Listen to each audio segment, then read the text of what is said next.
Notice చేయాలి కేసీఆర్ కుటుంబానికి. కాబట్టి వీళ్ళిద్దరూ ఒకటే.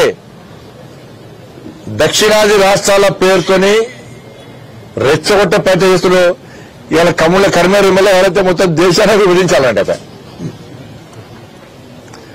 అంటే బీఆర్ఎస్ పార్టీ కాంగ్రెస్ పార్టీ ఆలోచన ఏంది? దేశ ద్రోహ వ్యాఖ్యలు చేస్తున్నారు. దేశానికి ద్రోహం చేసే ప్రయత్నం ఈ దొంగ కూటమి చేస్తున్నది. ఏ కూటమి?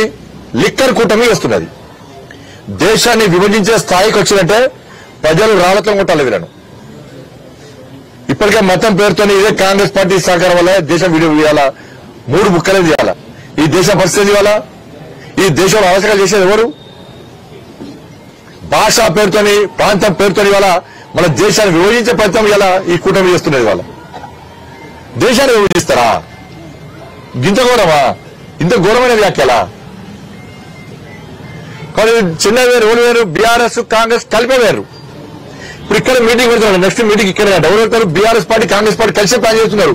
మీటింగ్ ఏ హాల్లో పెట్టాలి, ఎవరెవరు విలువాలి, ఎట్లా భోజనం పెట్టాలి, వెజ్ పెట్టుడా నాన్ వెజ్ పెట్టుడా, ఎవరు ఇద్దాం, ఎట్లా ఇద్దాం, ఏర్పాట్లు ఎట్లా చేద్దాం అని చెప్పి బీఆర్ఎస్ పార్టీ కాంగ్రెస్ పార్టీ కలిసే ఆ సమావేశానికి ఏర్పాట్లు చేస్తున్నది. వీళ్ళిద్దరు ఒకటే కాదా? బీఆర్ఎస్ పార్టీ మీద ఇంతవరకు కేసు పెట్టలే.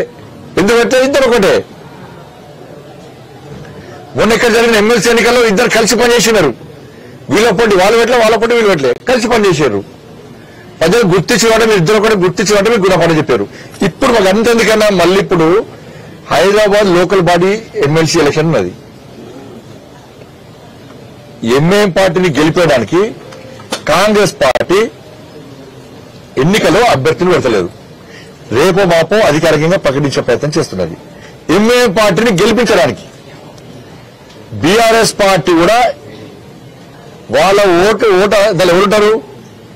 కార్పొరేటర్లు, జిహెచ్ఎం సంబంధించి ఎమ్మెల్సీలు, ఎమ్మెల్యేలు ఉంటారు. బీఆర్ఎస్ పార్టీ కూడా క్రాస్ ఓటింగ్ అవుతుందని చెప్పి భయపడి బీఆర్ఎస్ పార్టీ కూడా ఎంఐఎం పార్టీకి కాంగ్రెస్ పార్టీకి అనుకూలంగా అభ్యర్థిని పెట్టే ప్రయత్నం చేస్తలేరు. కాబట్టి 3 పార్టీలు ఒకటే. కాంగ్రెస్, బీఆర్ఎస్, ఎంఐఎం 3 కలిసి హైదరాబాద్ లోకల్ బాడీ ఎమ్మెల్సీ ఎన్నికలో పనిచేస్తున్నాయి. ఎంఐఎం పార్టీని గెలిపించడానికి 3 పార్టీలు ఒక్కటైనాయి. ఇప్పుడు ముగ్గురు ఒక్కటా కాదా? బీఆర్ఎస్ కాంగ్రెస్ ఒక్కటా కాదా? ఒక్కసారి 3 అని ఇప్పుడు చెప్తున్నాను. చెన్నైలో సమావేశానికి తెలిసిపోయారు. ఒకటి, బీఆర్ఎస్ పార్టీలో కేసులు పెడతలేరు, ఇద్దరు ఒకటయ్యారు.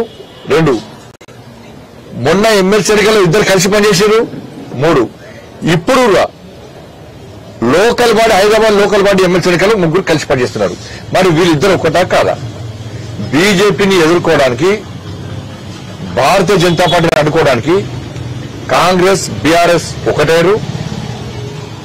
దానికి తోడు ఒక వర్గం ఓట్ల కోసం కక్కుర్తిపడి ఆ వర్గం ఓట్ల కోసం ఎంఐ పార్టీని సంఖ్యలో పెట్టుకుని 2 పార్టీలు కలిసి, ఈ 3 పార్టీలు కలిసి బీజేపీని అడ్డుకునే ప్రయత్నం చేస్తున్నట్టు మీ కుట్రలు, మీ కుతంత్రాలు ప్రజలు గమనిస్తున్నారు. Local body Hyderabad local body ఎన్నికల తర్వాత మీ బండారం బయటపడుతుంది, మీ కుట్రలు ఎంతో బయటపడతాయి.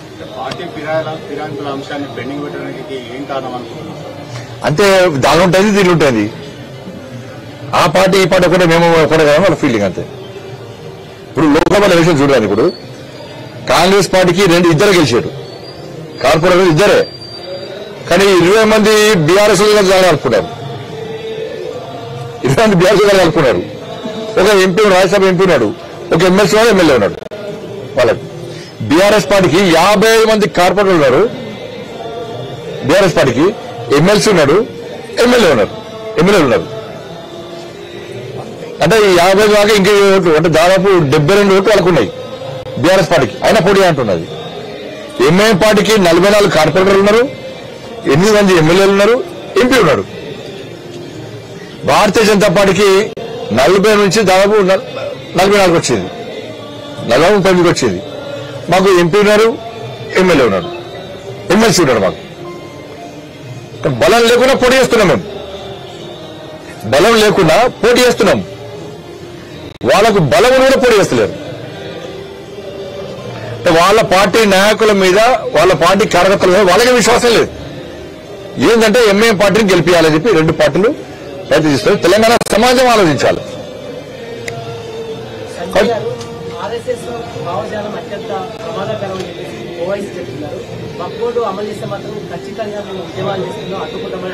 నువ్వు అడ్డుకుంటే ఏమవుతుంది? నువ్వు ఏక్ నిరంజన్ నువ్వు పార్లమెంట్ నీ తాత వచ్చి అడ్డుకున్నా కూడా ఆగదు. అది 100% జాయింట్ పార్లమెంటరీ కమిటీ వేసారు. అన్ని పార్టీల కోరిక మేరకు, అన్ని పార్టీల విజ్ఞప్తి మేరకు ఆ జేపీసీ అనేది దేశవ్యాప్తంగా పర్యటించింది. అందరి అభిప్రాయాలు తీసుకున్నది, ఒక నివేదిక తయారు చేసింది.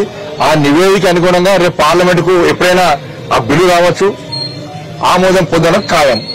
నువ్వు అడ్డుకుంటావనేది నువ్వు ఓటు సంవత్సరాలకి తుపాకీ కత్తి తిప్పించాలంటారు. నేను ఆర్ఎస్ఎస్ ఈ దేశంలో సనాతన ధర్మం కోసం, ఈ దేశం కోసము ధర్మం కోసం పనిచేసే క్రమశిక్షణ గల సంస్థ ఆర్ఎస్ఎస్. ఇది మేం చెప్పింది కాదు. ఇంకా అప్పుడున్న ఇందిరాగాంధీ గారే చెప్పారు. ఆర్ఎస్ఎస్ అంటే ఏందో, ఆర్ఎస్ఎస్ అంటే ఎంఐ పార్టీకి భయం, ఆర్ఎస్ఎస్ అంటే కాంగ్రెస్ పార్టీకి భయం, ఈ పార్టీలకు భయం ఆర్ఎస్ఎస్ అంటే.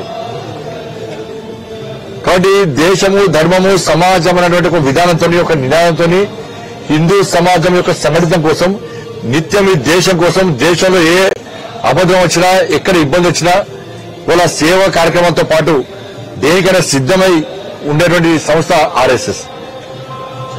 ఆర్ఎస్ఎస్ ఏ రోజు కూడా ఈ దేశంలో బాంబులు పేల్చినటువంటి, బాంబు దాడులు చేసిన వ్యక్తులను ఎన్కౌంటర్ చేసి శవయాత్ర చేయలే. ఆర్ఎస్ఎస్ ఏ రోజు కూడా ఉగ్రవాదులను, టెర్రరిస్టులు ఎన్కౌంటర్ చేస్తే శవయాత్ర చేయలే. ఎక్కడ సంతాప సభలు పెట్టలే. వాళ్ళ బేల కోసం ప్రయత్నం చేయలే. దేశాలు ఉగ్రవాది పట్టుబడితే ఆయన షెల్టర్ ప్లేస్ ఎక్కడ అంటే నాగపూర్లో ఆర్ఎస్ఎస్ కార్యాలయం కాదు, ఓవైసీ హాస్పిటల్. అసదుద్దీన్ ఆ ఓవైసీ హాస్పిటల్లో దేశంలో ప్రమాదకరమైన ఉగ్రవాది సమస్య మెయిన్ లీడర్ దొరికిండు. నీ హాస్పిటల్లో ఆర్ఎస్ఎస్ ఆఫీసులో ఉగ్రవాదులు దొరకరు, తీవ్రవాదులు దొరకరు. నీ ఓవర్సిటీలో కానీ, నీ హాస్పిటల్లో కానీ, నీ దారు స్థలంలో కానీ ఉగ్రవాదులు టెర్రరిస్టులకు ఒక అడ్డాగా మారింది. ఆర్ఎస్ఎస్ ఆఫీస్ లో దేశభక్తులు ఉంటారు, ఈ దేశం కోసం పనిచేసే వ్యక్తులు ఉంటారు. ఇది ఆర్ఎస్ఎస్ కున్న తేడా. ఆర్ఎస్ఎస్ విమర్శించడానికి ఈ దేశంలో నూక జిల్లంటే, ఈ భూమి మీద నూక జిల్లంటే వాళ్ళకి రాసిపెట్టుకోవాలి. నీ పార్టీ ఓల్డ్ సిటీకి పరిమితం. నేను తోపుగాని మేము పోటీ కావా పార్టీ ఇట్లా అంటే ఓల్డ్ సిటీ దాటి బయట పోటీ చేసేంత మునికి ఉందా చెప్పరాదు. ఎందుకు చేస్తలేవు? నువ్వు హైదరాబాద్ దాటి ఓల్డ్ సిటీ దాటి బయట ఎందుకు పోటీ చేస్తలేవు? చాలా పవర్ఫుల్ కదా, వగ్బోర్డు మీద అల్లుకునే దమ్ముని దగ్గర ఉంది కదా. నువ్వు బయట ఎందుకు పోటీ చేస్తలేవు? అక్కడెక్కడ మహారాష్ట్రలో పోటీ చేస్తావు, ఇక్కడెక్కడ పోటీ చేస్తావు. తెలంగాణలో ఇతర ప్రాంతాల్లో పోటీ చేసే దమ్ము నీకు ఎందుకు లేదు? నువ్వు ముస్లిం సమాజం కోసం పనిచేస్తావు. నువ్వైతే ముస్లింస్ అందరూ చెప్తే ఇంటారంటే, ముస్లిం అందరూ చెప్తే ఓట్లు వేస్తానంటే, నువ్వు తెలంగాణ ఓట్స్ దాన్ని బయట ఎందుకు పోటీ చేస్తలేవు? ఎప్పుడు ఏ పార్టీకి అమ్ముడు కూడానే. ఇప్పుడు నీ కుటుంబం, ఆ కేసీఆర్ కుటుంబం నీ కుటుంబం కథనే.